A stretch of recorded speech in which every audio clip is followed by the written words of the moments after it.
Bom dia, bom dia, bom dia. Hoje, dia 1º de junho. São 7 horas em Brasília. Estamos aqui ao vivo para mais um Today. Mais um Today.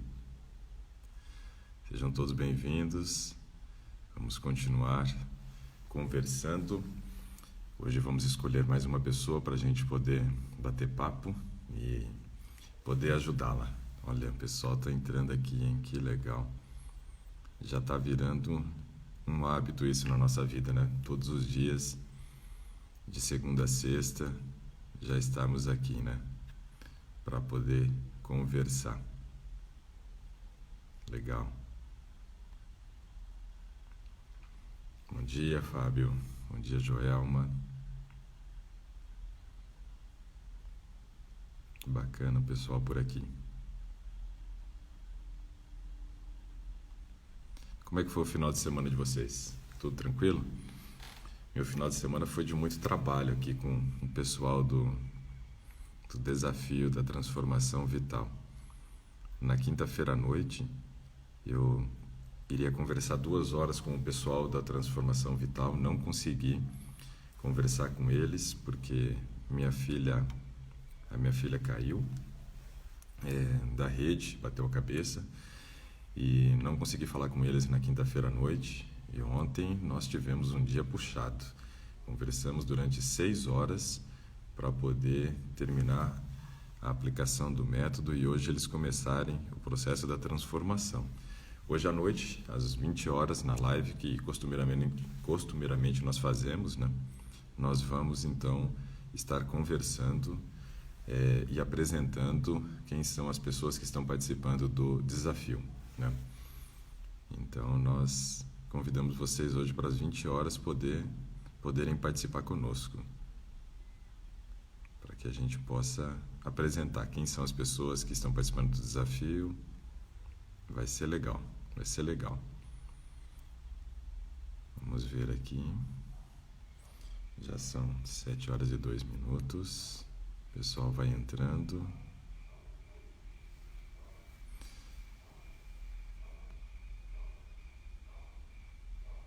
A Helena está dizendo para Deus abençoar tanto a minha família quanto a minha equipe. Legal.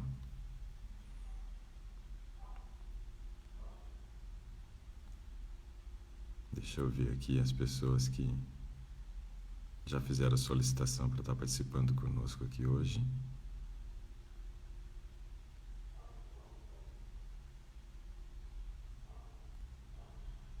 Vamos lá, pessoal, envia aí a sua solicitação. Quando você entra, você tem como fazer o pedido para participar conosco. Estou vendo que o pessoal está entrando aqui. Já vou enviar o pedido para uma pessoa aqui, ó.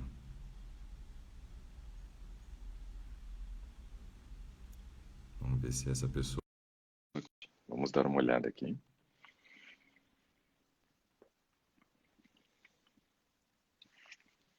Vamos ver se vai dar certo.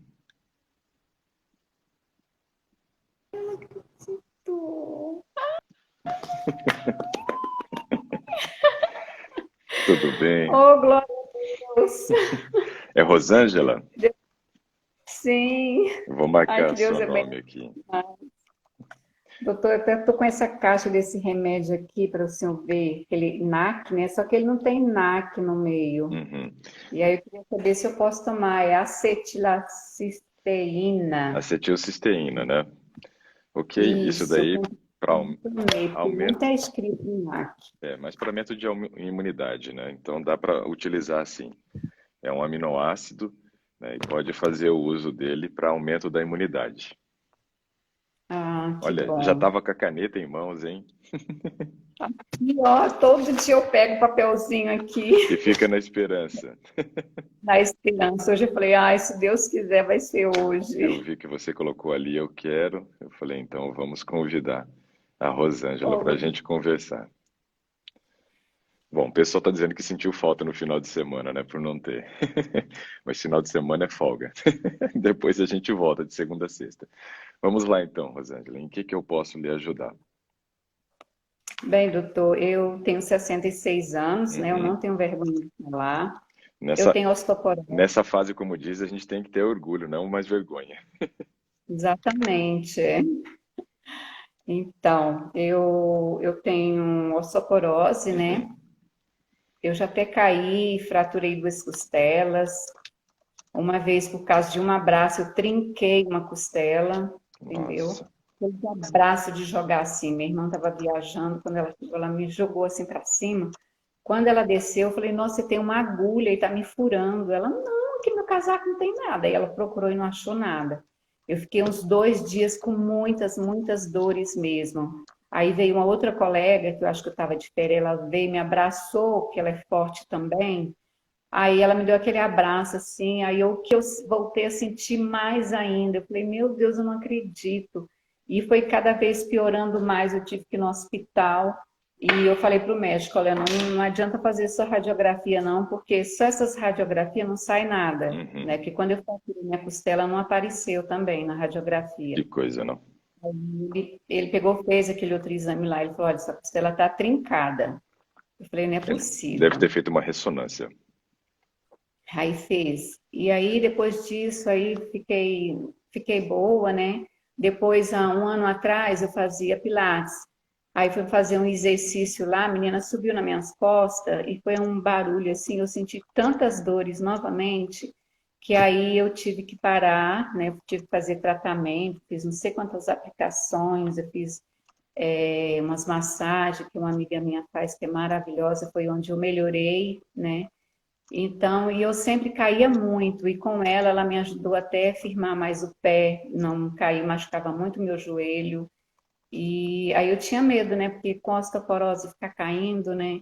E aí eu parei de fazer o Pilates, eu estava fazendo com ela na academia uns exercícios para fortalecer meus músculos, fortalecer as coisas. Não, não, Rosângela, primeiro a gente vai tratar você assim, depois é que você vai fazer seus exercícios. Né? E aí Uhum. começou essa pandemia, eu tive que parar. E também eu tenho um problema de gases, né? Às vezes até no estômago, às vezes eu acordo com a barriga toda dolorida, né? Antigamente, quando eu tinha problema de intolerância a leite que eu tomava, eu sentia essa mesma sensação que eu estou sentindo ultimamente. E aí eu fiz o exame, deu intolerância à lactose. Quando a médica, ela só descobriu porque eu fui fazer aquele exame, né? Que ela para fazer a colonoscopia. Uhum. Ela apertou e eu senti, eu fiz uma cara feia. Ela falou assim: o que que foi? Você está sentindo dor?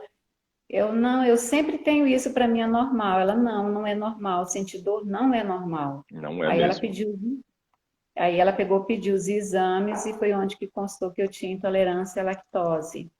Mas eu também, eu acho que eu estou com problema de glúten, né? Inclusive eu já cortei todas as farinhas brancas, né? E assim, eu acho que quando eu tomo alguma coisa com aveia, que eu como, Uhum. eu sinto, assim, ficar mais cheia, que eu fico muito cheia, parecendo que eu, sabe? E demora muito fazer a, Digestão. como é que chama? Digestão.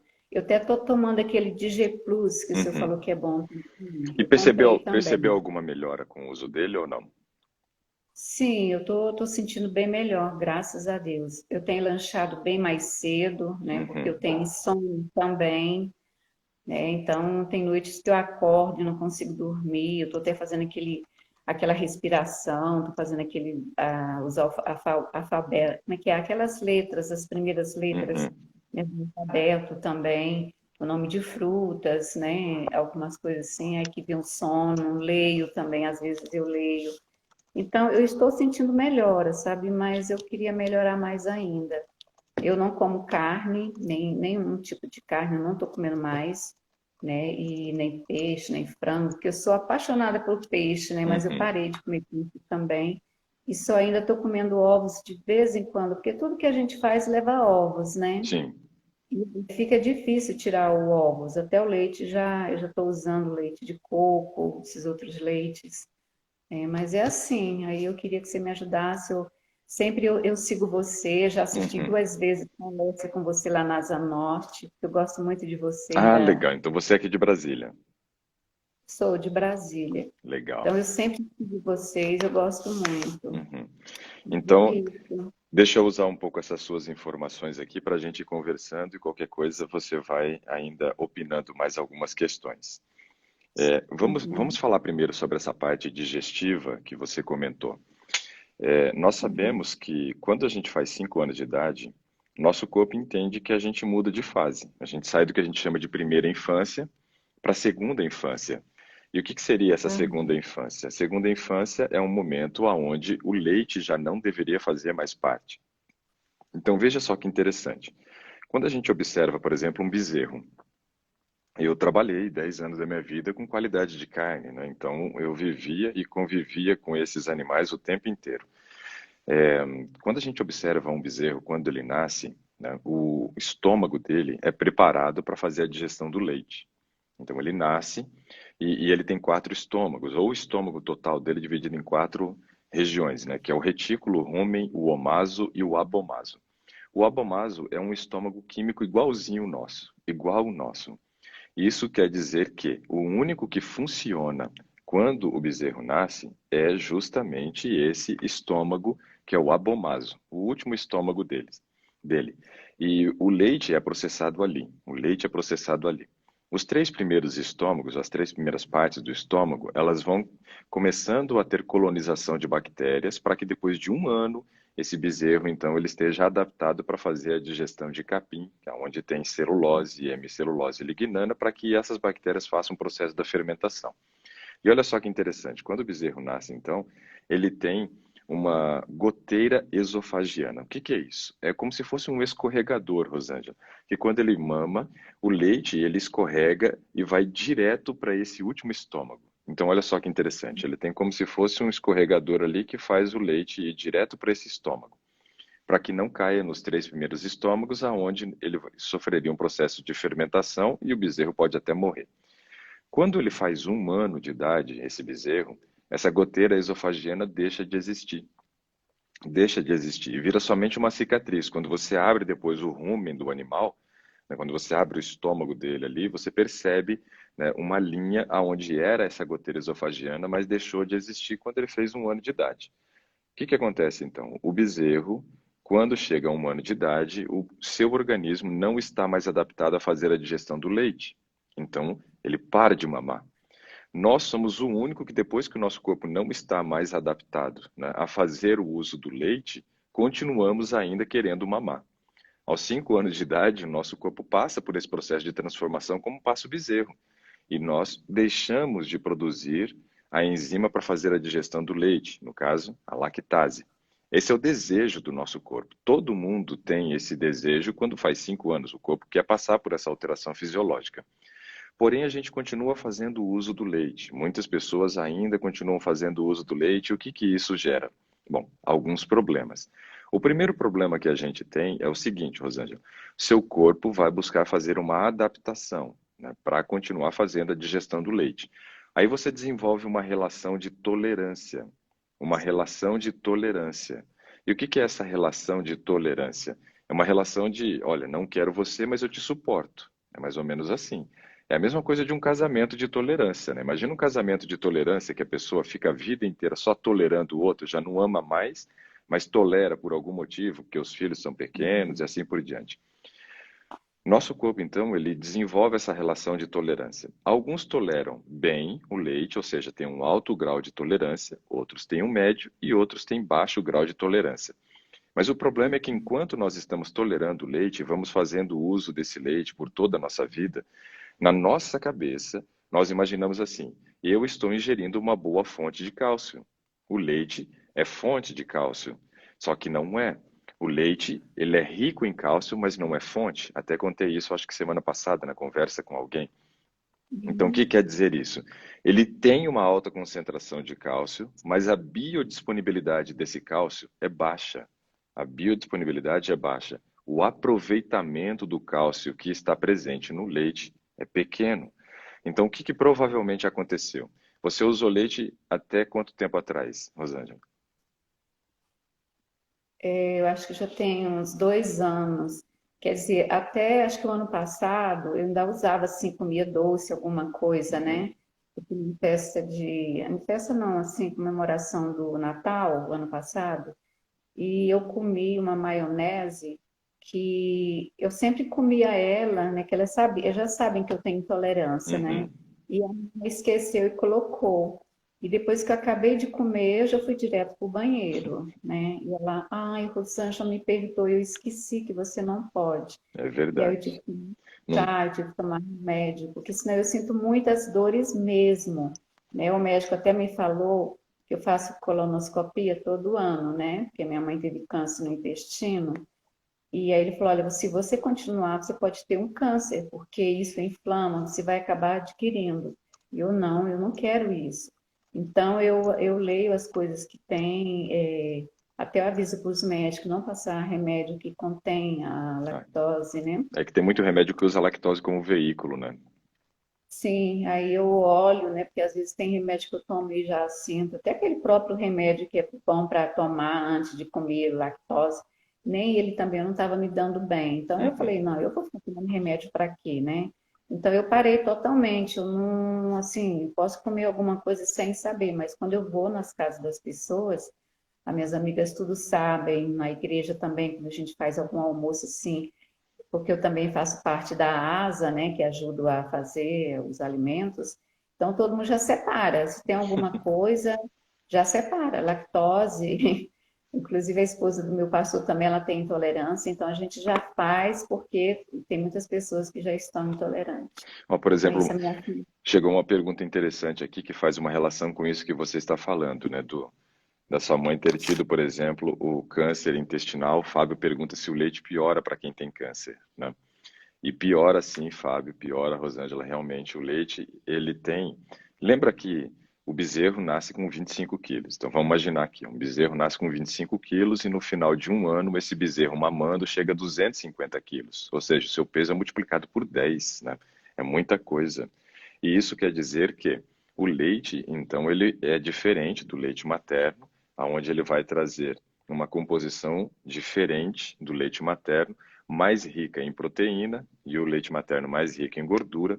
Porém, o leite da vaca, ele vem com somatostatina, que é o hormônio do crescimento. E esse hormônio do crescimento, ele favorece o crescimento tumoral. Então, realmente, a gente tem que tomar cuidado com o leite, principalmente para quem já está com câncer, né? Porque isso favorece o crescimento do câncer. Então, é preocupante mesmo. Então, vamos lá, Rosângela. Olha só, parece que pelo menos 60 anos da sua vida você fez uso do leite, né? 60 anos da Sim. vida fez uso do leite. Deixa eu te contar uma história aqui, ó. Eu atendi uma vez uma paciente e essa paciente chegou no consultório e eu comecei a questionar para ela, né, quais eram os problemas que eu poderia ajudá-la. E ela me disse que tinha muitos problemas de bico de papagaio, tinha também osteoporose, né, e já estava com artrose. Porque quando o cálcio não vai para o osso, para a construção de osteoblasto e osteoclasto, que são as células que compõem os nossos ossos, Uhum. esse cálcio fica na corrente sanguínea circulando e ele não pode ficar ali. Então, quando a gente faz o uso do leite, por exemplo, o cálcio fica na corrente sanguínea para fazer o processo de tamponamento, para evitar a acidez que o leite geraria no sangue. Né? Então, o cálcio está na corrente sanguínea. Só que ele não pode ficar ali, porque nós temos 9 fatores de coagulação sanguínea e um deles é o cálcio. Se estimular um processo de coagulação sanguínea, você vai formar um trombo e isso vai te dar um problemão lá na frente, né? Então, o que que o corpo faz? Ele joga esse cálcio para fora do sangue. E quais são as Uhum. vias de excreção? Ele joga para o rim, joga para o fígado ou vai para a articulação. Então, no rim, ele pode favorecer a formação de cálculo renal, no fígado, a formação do cálculo biliar, mas quando vai para a articulação, forma artrose. E essa paciente, por exemplo, tinha muita artrose. Tinha muita E eu, artrose. Tem? eu tenho. Pois é. Então, Eu isso, tô eu, de luva. Nessa época, eles dói demais, minha mão fica inchada, meus dedos, e dói muito. Aí eu tenho que usar luva, né? O povo acha que, Rosângela, você é muito frienta, porque eu sou magra, né? Eu peso 52 quilos, até o máximo que eu tô gorda é 52 quilos, né? E, inclusive, até minha filha, ela pediu para ver também, que ela também é magra, ela tá com 1,67 e pesa 50 quilos. E ela tem hipotiroidismo também. Então, aí acho que é por isso que ela não engorda é também. que Mas eu já não tenho. o hipotiroidismo, ele já favoreceria as pessoas a terem ganho de peso, né? Provavelmente o peso dela, para aumentar, só vai ser com musculação, Rosângela. Sem musculação, ela não vai conseguir. Mas veja essa questão, por exemplo, da artrose que você comentou. Quem toma muito leite a vida inteira tem a tendência a ter artrose. Tem a tendência a ter artrose. E essa já é uma consequência que está presente em você. Veja, você tem a osteoporose, que é uma consequência de tomar leite a vida toda, não porque o leite ele gera osteoporose, não, mas porque o leite não ajudou na construção da massa óssea. E a gente ficou com aquela falsa impressão durante uma vida toda que estava consumindo uma boa fonte, que ia ajudar na construção da massa óssea e não estava ajudando. E isso foi fazendo com que você tivesse perda de massa óssea. Só que o cálcio que não entrou para o osso foi para a articulação e gerou artrose. E essa paciente também tinha, né, artrose, e grave, muito grave a artrose dela. E eu questionei sobre a alimentação dela. Agora você vai assustar. Veja o que essa mulher comia, tá? Ela acordava e disse que 6 horas da manhã ela tomava um copo de leite e comia um pão francês, né? Um pão francês, né? Esse daí era o de jejum dela. 7h30 da manhã, ou seja, 1h30, ela comia uma laranja. Ela comia uma laranja. 9 horas da manhã, ela disse que voltava a tomar mais um copo de leite e comia outro pão francês. Depois, Nossa. 10h30, ela comia outra laranja e quando chegava na hora do almoço, ela disse que poucas vezes ela almoçava, que ela preferia tomar mais um copo de leite com mais um pão francês. Depois, à tarde, ela ia continuando repetindo essa sequência. Comia uma laranja 1h30, depois 3 horas pão com leite de novo, 4h30, né, outra laranja e depois pão com leite às 6 horas era a última refeição dela. E eu pensei assim, eu falei, puxa, não tem como não ter todos esses problemas ósseos com essa quantidade de leite que ela bebe. Se a gente for observar, ela bebia leite 6 da manhã, 9 da manhã, meio-dia, 3 da tarde, 6 da tarde. Então, todos esses horários ela estava ingerindo, né, um copo de leite. Ela bebia aí mais de 1 litro de leite por dia. Essa era a alimentação básica dela, né? E quando eu estava atendendo ela, eu falei, olha, esse consumo de leite que você teve durante toda essa vida e mantém até hoje, que está potencializando os seus problemas. Eu falei, é importante que você reveja essa questão da alimentação e retire o consumo do leite. E ela pegou e me disse assim, ela falou, ai, mas não pode, não posso. Eu falei, por que não pode? Ela falou, não, hoje eu orei a Deus e pedi para você mexer em tudo na minha alimentação, menos tirar o meu leite. Eu falei, mas você quase não me deu opção, só tem pão, leite e laranja, o que que eu vou tirar? A laranja eu não vou tirar, obviamente, né? O pão faz mal, mas o leite é o pior para o teu caso. E ela ficou desesperada quando eu falei que ela tinha que parar de beber leite, né? E eu fui tentando entender um pouco o caso dela. E quando eu fui tentar entender o caso dela, eu descobri por que que ela usava o leite dessa forma, né? Você sabe que o leite é o primeiro alimento que todos nós recebemos, e esse leite é fornecido pela nossa mãe. E ela disse que ela perdeu a mãe dela quando ela era muito nova, e ela sentia muita falta da mãe, sentia muita falta da mãe. E aquilo, Rosângela, fez com que todas as vezes que ela usasse o leite, ela tivesse aquele aconchego da mãe, tivesse a lembrança da mãe. Então, assim, é preocupante, né, que a gente às vezes fica com uma dependência emocional por determinados alimentos. E ela tinha essa dependência emocional, né, com relação ao leite, pela lembrança da mãe. Então, realmente, era muito difícil para ela mexer naquele aspecto do leite, porque o leite era a lembrança que ela tinha, de repente, da mãe, né? Ela me contou que a mãe levava leite para ela na cama, né, quando acordava, sempre recebia ela com um copo de leite pela manhã. Então, era a lembrança que ela tinha da mãe. Então, veja que complicação, né? Então, nós temos que realmente quebrar alguns padrões, alguns paradigmas. E quando eu expliquei para ela que ela deixar de beber leite, não era ela se esquecer da mãe. Nós mudarmos a nossa rotina para sermos beneficiados não é você apagar o seu passado, mas é lembrar das coisas boas do passado. E eu disse que ela precisava achar uma outra memória afetiva que a fizesse lembrar da mãe, mas não o consumo do leite que estava piorando. Só que eu acho que aquilo que eu disse para ela foi muito pesado e ela nunca mais voltou. Eu não tive a oportunidade de continuar ajudando, né? Mas hoje você já conseguiu se libertar do leite, que realmente é algo que faz muito mal para nós, faz muito mal. Só que você E esse, ficou com os legados, né? Você ficou aí com, né, o que o leite deixou para você, né? E aí alguém pergunta se o leite de soja pode ser consumido aqui durante todos os dias. Até pode, mas eu não vejo ele como a melhor opção para nós, Gili. Tem outras opções, né? Tem outras opções de leites vegetais que a gente pode fazer que são tão ricos em cálcio quanto o leite de vaca e não tem determinados prejuízos como tem alguns leites de soja que às vezes são transgênicos ou a questão do fitoestrógeno também, né? Então, olha só que interessante essa história, né? Ela não conseguiu quebrar. Ela não conseguiu quebrar o ciclo. Você já quebrou o ciclo, Rosângela. Então, assim, você está de parabéns por ter quebrado o ciclo. Agora, para reconstituir massa óssea, o que que nós precisamos? Nós precisamos de boas fontes de cálcio, então isso é algo importante. Os vegetais verdes escuros, eles fazem parte desse processo. O gergelim e o girassol são ótimas fontes, né, de cálcio também. E aí nós temos, depois que consumimos uma boa fonte de cálcio, estar com o nosso nível de vitamina D normal, porque é a vitamina D que promove a absorção do cálcio a nível intestinal e faz o transporte do cálcio via corrente sanguínea para o músculo e do músculo para o osso, para fazer a reconstituição da massa óssea. Então isso é muito importante. Você tem feito exames constantes de vitamina D? Eu faço acompanhamento, assim, a última foi em agosto do ano passado, né? Eu até era para ter feito agora, mas com essa pandemia aí não deu para fazer, né? Que eu faço todos É, os exames. esse E assim, período meu. agora Esse Ah, período agora era bem interessante que você conseguisse fazer, Rosângela, pela seguinte questão. Nós estamos entrando no período mais frio do ano, a tendência é que o nosso nível de vitamina D caia agora nesse período, né? Então, é importante você verificar como que você vai entrar no inverno. Se você estiver com o nível de vitamina D baixo, já fazia a correção neste momento, né? Faria a correção neste momento, para que você não uhum. chegue no final do inverno ainda com um nível mais baixo ainda, porque senão você pode ter uma redução de massa óssea no período do inverno. Então, é importante, assim que for possível, dar um jeito de fazer esse exame. Se for necessário, a gente faz essa correção para que você passe bem pelo período do inverno.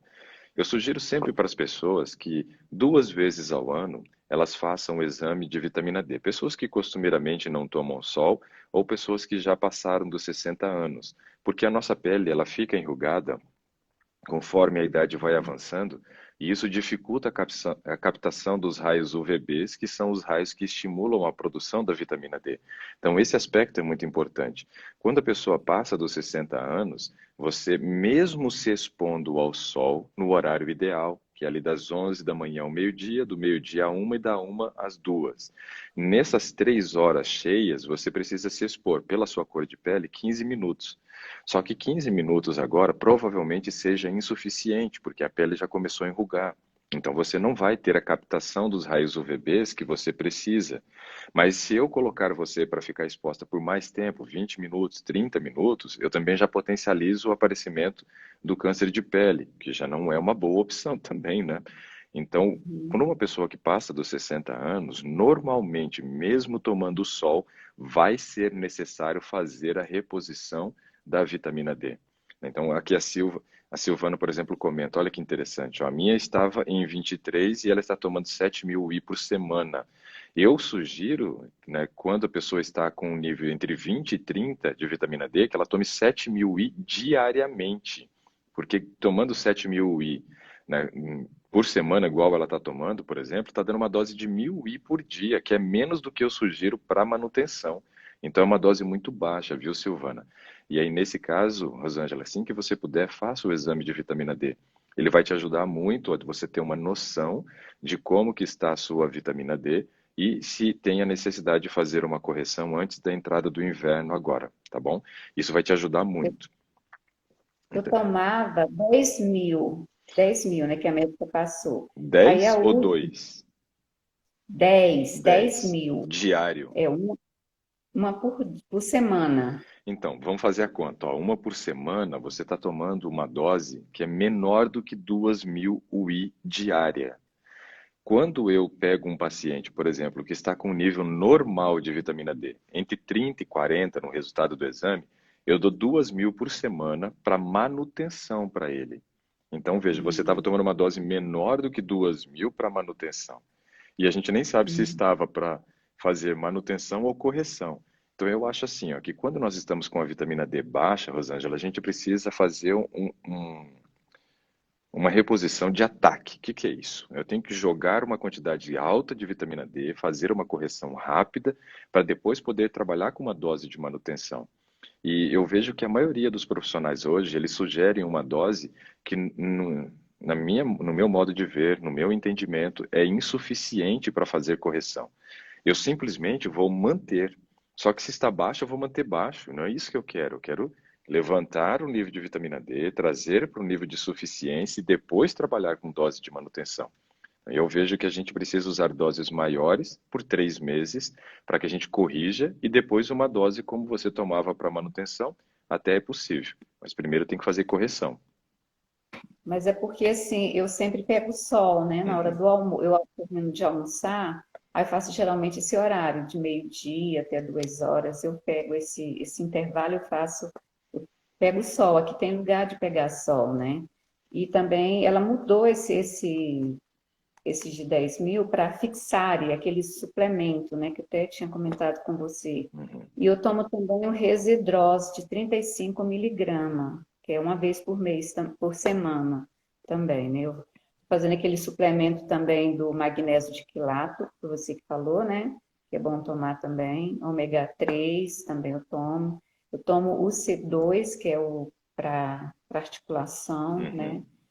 Tô melhorando. Inclusive, eu terminei de tomar agora, mas aí ela não tá doendo, mas por causa do frio, se eu não agasalhar, eu fico com dores, É, né? eu também, como tenho problema no joelho por causa da época de atletismo, quando esfria já sinto dor também, né? Então eu imagino como é que as suas dores atacam nesse período agora.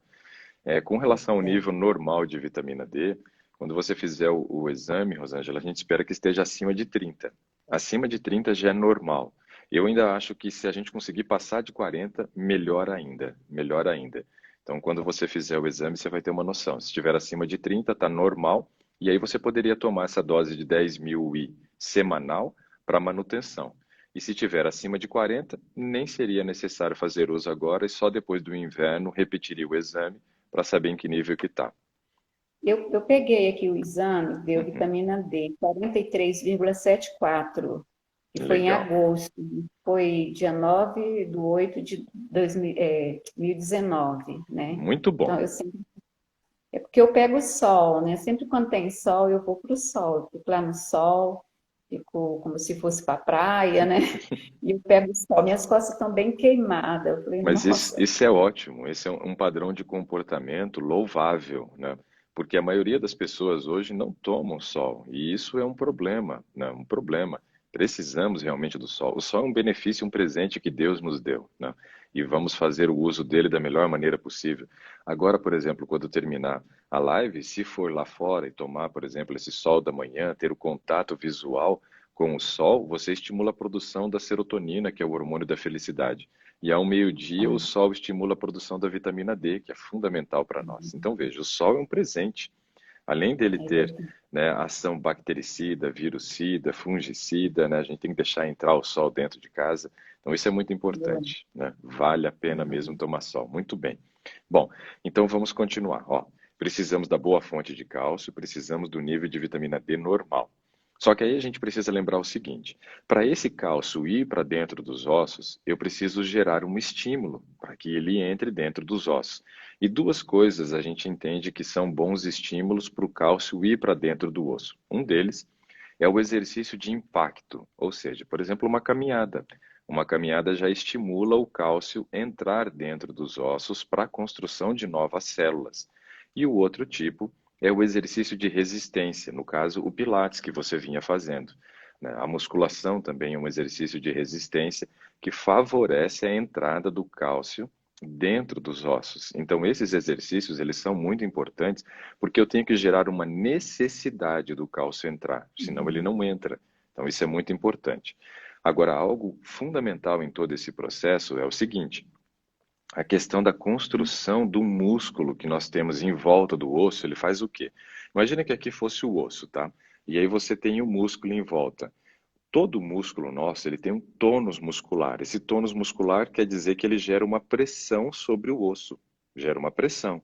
Então, quanto mais músculo eu tenho, Rosângela, menor é o meu processo de descalcificação, porque o osso está sendo pressionado pelo músculo e isso impede que ele então tenha perca de cálcio. Agora, conforme os anos vão avançando, quando as mulheres chegam no período da menopausa, você tem quedas drásticas de hormônios. E a redução desses hormônios favorece a perca da massa muscular. Então você começa a reduzir o músculo. E aí você falou do seu peso, né, que você é magra, e talvez você tenha tido nesse processo, né, de avanço da idade uma redução da massa óssea ou da massa muscular que favorece a redução da massa óssea. Então, quando você faz um exercício de pilates ou musculação, você tem a possibilidade. E aeróbica, eu estou fazendo, estou pela YouTube, né? Uhum. Também ajuda bastante.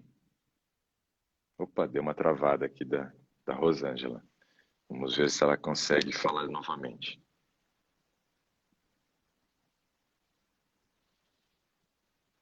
Travou aqui a Rosângela. Vamos ver se eu consigo falar com ela novamente. Tá interessante o assunto. Mas eu vou explicando aqui, Rosângela, assim que você voltar. Então, assim, a atividade, ela caiu. Vou tentar chamá-la novamente. Deixa eu ver se eu consigo chamar a Rosângela mais uma vez aqui. Só um segundo, pessoal. Vamos ver se eu acho ela por aqui. Vamos ver se ela caiu da live mesmo ou se ela está por aqui na live.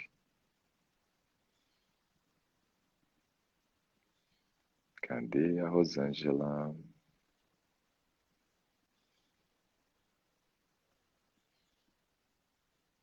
Parece que ela caiu, foi da live mesmo. Bom, daqui a pouco ela deve voltar. Enquanto isso, eu vou continuar fazendo a orientação aqui para ela, depois ela pode assistir, porque esse conteúdo fica, né, disponibilizado lá na minha timeline. Então veja só, a Rosângela, ela tem osteoporose. Vou continuar falando um pouco sobre osteoporose aqui para ela e para todos vocês que estão compartilhando conosco essa live. É, a atividade física de musculação eu vejo como a melhor opção para quem tem problema de osteoporose. Só que veja, no caso dela, ela já citou que ela já teve duas costelas que foram quebradas e, além disso, uma que foi trincada, né? Só num abraço, um abraço de urso, literalmente esse, né?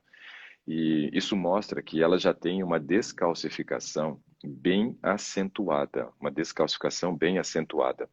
E isso é preocupante. Por quê?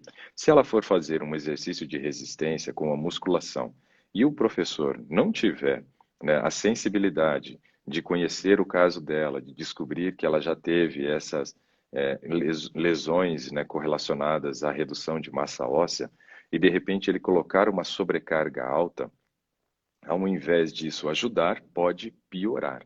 Larissa, a quantidade que a sua mãe tem tomado está ótimo. 50 mil I por semana dá uma dose muito legal, né, para quem está com a vitamina D em 28, né? Pode continuar assim. Então, o professor de educação física, ele tem que ter essa sensibilidade de conhecer o caso, para que desta forma ele possa fazer o melhor tipo de orientação.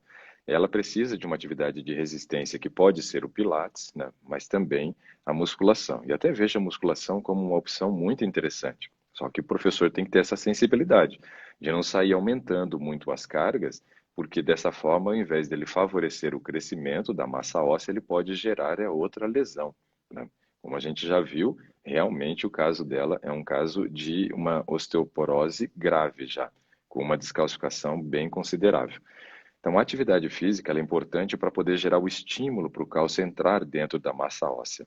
Outro aspecto importante é o seguinte: a construção da massa óssea acontece enquanto nós estamos dormindo. E aí eu me preocupei no caso da Rosângela, porque ela disse que tem sofrido de processos de insônia. E isso acontece muito com as mulheres, principalmente depois que elas passam do período da menopausa.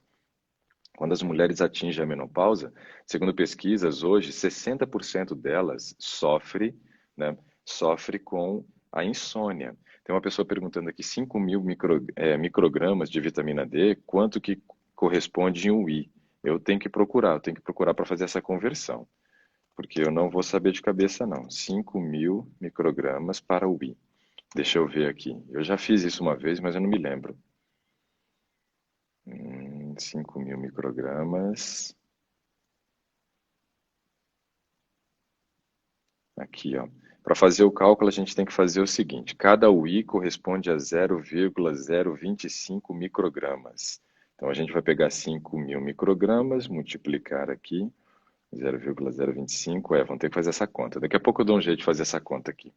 Eu vou abrir aqui a calculadora daqui a pouco, eu faço a conta. A live vai ficar salva sim. Pode ficar tranquila, Lene, ela vai ficar salva. Eu vi que você também fez o pedido para participar conosco hoje, Lene, mas a Rosana já está pedindo aqui já desde a semana passada, e aí escolhemos ela hoje, tá? Mas quem sabe amanhã, vamos ver. E aí nesse caso aqui, ó, precisamos fazer um entendimento muito grande aqui, ó, que a construção da massa óssea acontece enquanto estamos dormindo. No caso da Rosângela, como ela já está sofrendo com insônia, e eu disse que 60% das mulheres, depois que atingem o período da menopausa, começam a sofrer de insônia, isso agrava os casos de osteoporose. Então, essa é uma grande preocupação que nós temos com pessoas que estão sofrendo com a redução da massa óssea. Então, esse é um aspecto muito importante para a Rosângela. Nós conseguimos resolver esse problema da massa óssea, da insônia dela, para conseguir melhorar a questão da massa óssea.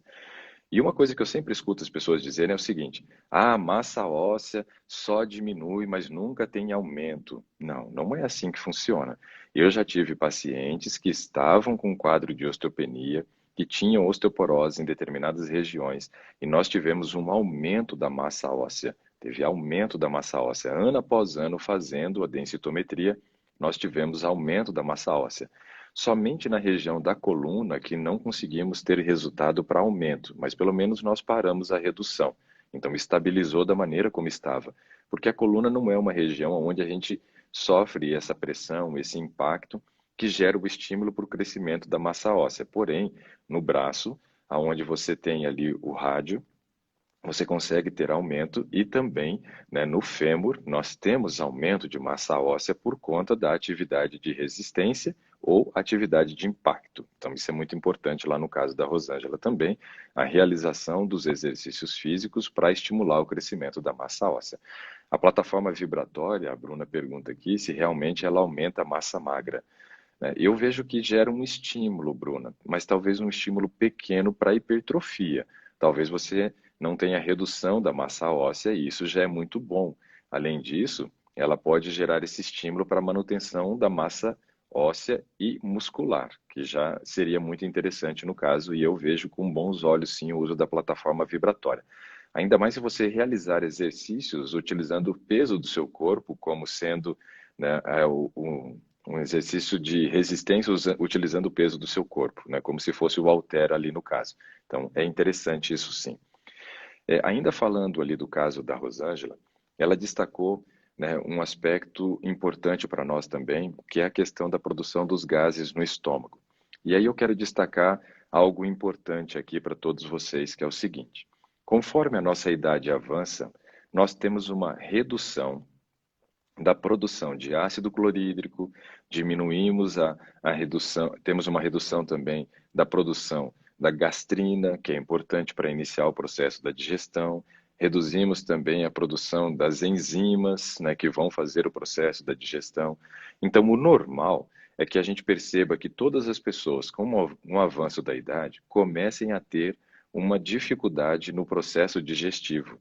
Por isso que quando a idade avança e sofremos alterações fisiológicas, é necessário também que nós mudemos o nosso padrão de alimentação.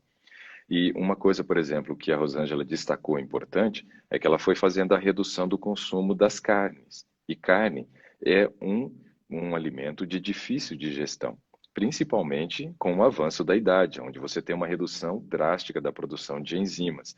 E aí vocês perceberam que ela disse que fez o uso do DG Plus e teve uma melhora no processo da digestão.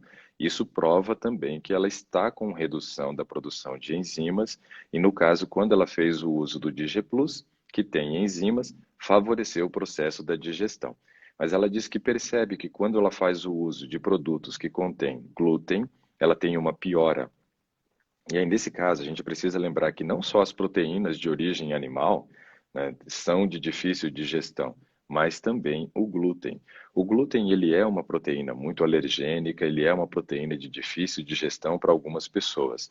E, obviamente, com o avanço da idade, a tendência, com a redução das enzimas pancreáticas e também as enzimas que são produzidas na região do bórdon e escova do nosso intestino, ali onde tem os enterócitos, que são as células intestinais, isso tudo já vai dificultando a digestão, inclusive do glúten. E ela colocou, por exemplo, que até a aveia faz mal para ela. E veja que a aveia, ela tem uma concentração muito menor de glúten do que tem no trigo.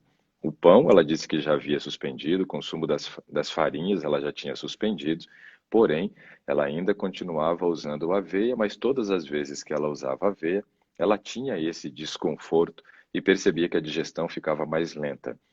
Então, hoje a gente até encontra algumas aveias que são gluten free, mas não é tão fácil de achar no Brasil. Fora do Brasil, a gente acha com uma facilidade muito grande essa aveia.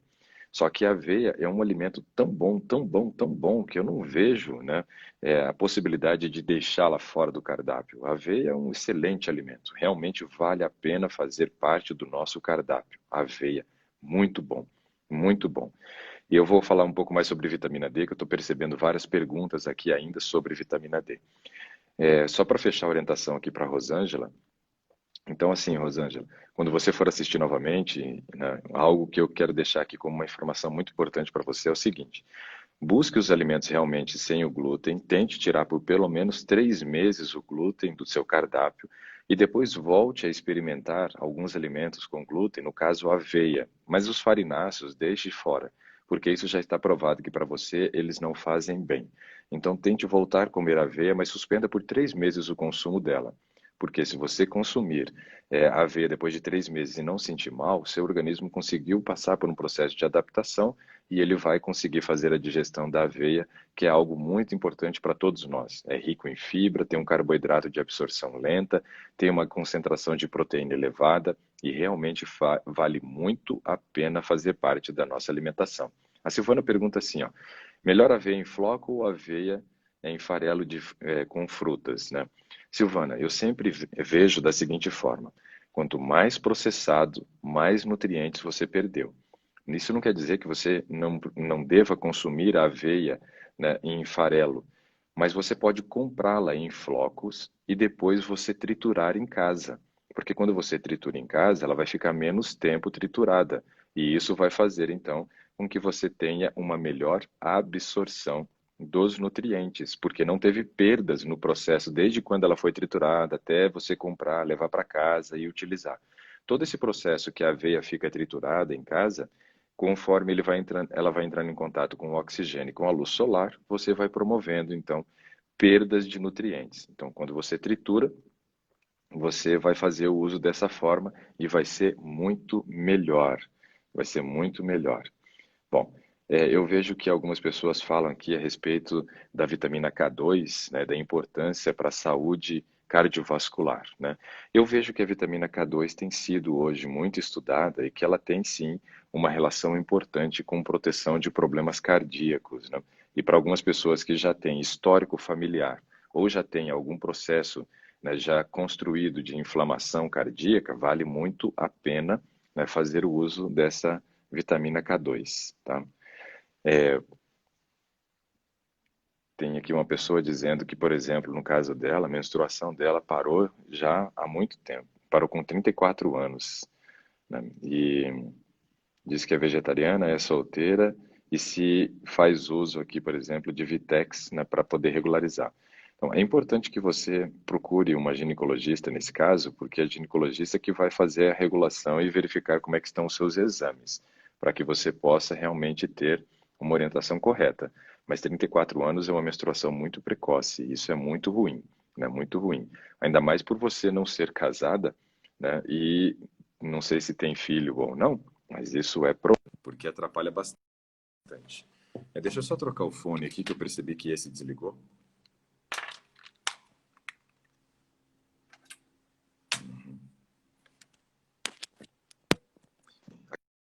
Acabou a bateria. Vamos utilizar esse daqui agora. Deixa ele carregando ali. Então, veja lá. Por nada, Pedro. Pedro responde a pergunta do Pedro aqui. Então, eu acho que no caso da Rosângela, eu fechei as orientações aqui para ela. Uma pena que ela caiu e eu não pude continuar conversando com ela até o final. Mas eu quero responder as tuas perguntas, então, e utilizar aí os 10 minutos que nós ainda temos, né, antes do Insta nos derrubar, tá bom? A Cleide, por exemplo, disse, ó, não é casada e não tem filhos. Então, Cleide, vale muito a pena você procurar realmente um ginecologista ou uma ginecologista para fazer as suas reposições hormonais e ver se você volta a ter a menstruação normal. Algumas mulheres, às vezes, por causa de deficiência de nutrientes, podem até entrar num processo de menarca, né? Então, isso é importante nós avaliarmos. Eu vou subir um pouquinho aqui para poder achar as perguntas. Eu vi que bastante gente havia colocado umas perguntas aqui. E eu gostaria de trabalhar com essas perguntas agora nesses 10 minutos finais, tá? A Vilma, por exemplo, disse assim, ó, que tem 61 anos e a minha massa óssea é boa, mas tenho a pele muito ressecada. Então, Vilma, tem que verificar algumas questões. Por exemplo, o nosso nível de hidratação é importante para você ter uma pele que não seja ressecada. Outro aspecto importante é o consumo, né, da quantidade correta de óleo, né, gordura boa. Não estou falando óleo de soja, nem canola, essas coisas, não. Gordura boa, né? Comer linhaça, comer semente de girassol, fazer o uso do azeite em pequenas porções, né? Consumir as castanhas, o amendoim, o abacate, porque essas gorduras boas, elas estimulam a produção dos hormônios sexuais femininos. Como você já tem 61 anos, provavelmente a sua produção hormonal é muito pequena. Isso quer dizer que a falta de hormônios sexuais femininos faz com que a pele fique mais ressecada também. Aí é importante verificar na ginecologista como é que está o seu nível de hormônios e, se for o caso, e você se enquadrar no caso das pessoas que podem fazer a correção hormonal, fazer a correção, e isso provavelmente ajude bastante. Mas os cremes hidratantes hoje, eles têm uma condição diferente por conta da nanotecnologia, né, que foi descoberta e utilizada nos cremes hoje, nos hidratantes. Eles fazem a absorção, coisa que antes ele tinha somente uma ação tópica, ou seja, você passava e ele só agia topicamente. Agora você tem a absorção de alguns compostos, né, que ocorre pela pele por conta da nanotecnologia. Então tem muitos hidratantes que hoje poderia te ajudar a aumentar também, né, a hidratação da pele para não ter essa pele tão ressecada. É importante observar se você também não tem processos alérgicos que deixam a pele mais ressecada, por exemplo, como a dermatite atópica. Isso é algo que aparece muito nas pessoas, principalmente naquelas que fazem consumo do leite, porque aumenta a produção da histamina, que é uma proteína que gera alergia no nosso organismo. Então, observa se você não tem processos alérgicos, porque isso também pode piorar bastante essa questão. Alguém coloca aqui, por exemplo, que a vitamina D de alguém deu 19,2. E aí pergunta se está certo tomar aí 70 mil UI, né, por semana, uma menina que tem 14 anos. Pode sim, porque 70 mil UI semanal vai dar uma dose de 10 mil UI diária. Eu, quando tenho pacientes que estão com um caso de menos de 20 no resultado do exame de vitamina D, eu chego a usar dose de 15 mil UI diária. 15 mil UI diária, que daria mais do que 70 mil, então, no caso semanal. Então, eu não vejo como uma dose exagerada, não. Pode utilizar sem problema nenhum, tá? E a hora que eu estava falando sobre a questão da digestão, alguém pergunta, até o peixe? Então, veja, a proteína de origem animal, toda ela gera uma sobrecarga maior de trabalho para o seu trato gastrointestinal. Então, toda proteína de origem animal, ela é de difícil digestão. O que acontece é que quando consumimos, por exemplo, a proteína da carne vermelha, ela vem acompanhada com uma quantidade elevada de gordura, porque dentro da musculatura, né, você percebe que quando você olha, por exemplo, um bife, tem umas regiões assim que tem uns pedacinhos brancos, né, uns pontinhos brancos que vai ficando ali na carne. Aqueles pontinhos brancos são chamados de gordura de marmoreio, suculência ou gordura intramuscular. Essa gordura que dá suculência à carne. E você não consegue retirar, mesmo que você retire a gordura de cobertura que está na carne vermelha, você não consegue retirar a gordura intramuscular. Isso faz com que a gordura da carne, então, faça com que o tempo de esvaziamento gástrico seja menor e a digestão mais sobrecarregada. Então, claro, se nós formos avaliar só a questão da proteína, toda proteína de origem animal tem uma difícil digestão. Porém, a proteína da carne vermelha acaba demorando mais tempo para ser digerida em virtude da quantidade de gordura que está presente. Então, o peixe tem uma digestão mais rápida que a gordura, que a carne vermelha, porque ele tem um teor menor de gordura. Claro que se for um peixe de couro com um teor de gordura elevado, isso também vai acabar prejudicando, tá? Uhum. A Nádia pergunta se pode comprar vitamina D sem a prescrição médica. Sim, você pode sim comprar vitamina D sem prescrição médica, mas é interessante, Nádia, que você tenha o resultado de um exame em mãos para que você saiba exatamente qual a dose que você precisa tomar de vitamina D, para que você nem sobrecarregue o teu organismo com uma dose muito elevada de vitamina D e nem tome uma dose que seja insuficiente e aí não dê para você conseguir corrigir a vitamina D, tá? Alguém pergunta aqui, a Rosineide. Rosineide pergunta assim, ó, se a deficiência de vitamina D pode dar dor nos tornozelos e calcanhares. Então, assim, Rosineide, quando nós temos uma deficiência de vitamina D, nós temos uma ineficiência do transporte de cálcio para dentro do músculo e do músculo para os ossos. Porque, veja, o osso, ele está envolvido pelo músculo. Então, para que a vitamina D chegue primeiro para que a vitamina D chegue ao osso, ela precisa chegar primeiro no músculo. O músculo faz uma reserva desculpa, para que o cálcio chegue dentro do osso, ele precisa chegar primeiro no músculo. E o músculo faz uma reserva de cálcio. A vitamina D é quem promove o transporte do cálcio até o músculo e do músculo para o osso depois. Então, quando nós temos uma deficiência de vitamina D, nós não conseguimos fazer muitas vezes o transporte do cálcio. O que acontece? A falta de vitamina D e a falta do cálcio dentro do osso e do músculo vai gerar problema. Uma coisa que é constante na vida de pessoas que têm deficiência de vitamina D é perceber que estão sofrendo bastante de cãibra. Ou seja, isso mostra que o cálcio não está chegando no músculo. Se o cálcio não chega no músculo, ele também não está chegando no osso. E aí sim você pode começar a ter dores, né, em região de tornozelo ou calcanhar, por conta de, às vezes, uma descalcificação que já está ocorrendo nessa região. Tá? O Pedro disse que chegou aqui por acaso. Me tira uma dúvida. Ele pergunta assim: a B12 está presente no reino vegetal? Então, Pedro, o que nós sabemos da B12 é o seguinte: a B12 ela é produzida por bactérias, e essas bactérias elas não estão presentes nas plantas, elas estão presentes no intestino nosso e dos animais. Então, o que acontece é que os animais, mesmo tendo a B12 presente no seu intestino, conseguem ter aproveitamento. Outros estão com a B12 no seu estômago, nos 3 primeiros compartimentos do estômago, e morrem quando entram em contato com o último compartimento do estômago, porque, por exemplo, uma vaca tem o estômago dividido em 4 partes: o retículo, rumen, omaso e abomaso.